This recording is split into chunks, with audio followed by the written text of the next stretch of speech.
correlating how a home, a personal home operates and expanding that to the world. So if you just take one home, a regular average family home where there's a mother, father, some kids in there, maybe you throw a dog up in there, and you just focus on that as the world. In that home, there's resources. For instance, there's food in the cabinets and water coming out the faucets.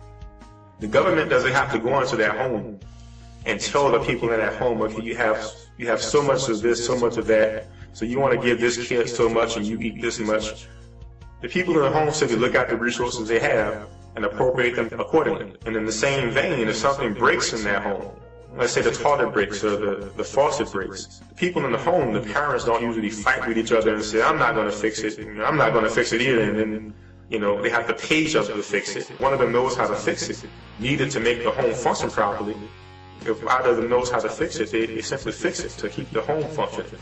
By the same token, when their child gets hungry, they don't make the child pay for the bottle they put in their mouths or the clothes they put on their backs. They simply recognize the child as a part of my family, and I'm going to clothe this child because I love this child, because it helps further the lineage of my family, it helps further the lineage of the human race. Some people even look at it from that perspective. So we simply expanding the same idea to the world, recognizing that just like how in any home a family can work together without money, expanding that analogy to the actual world. Of course, to get the resources in the home, you have to go out and buy it from the store in today's society and so forth. But looking at it on a planetary level, it's just like a home in that once you walk into the home and the resources, they're just on the shelves.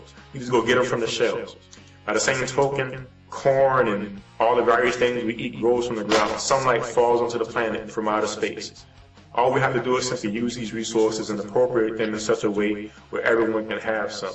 Just like inside of a home, once the resources inside the home, there's no money passing hands inside the home. The parent simply gives the child food. The father simply fixes the toilet. The mother simply, does whatever she does. And not to say that the father always fixes things, of course, but just the general analogy. They simply get things done to keep the family going. We can use that same analogy and apply it to the entire planet. That's pretty much as simple as a resource-based economy is.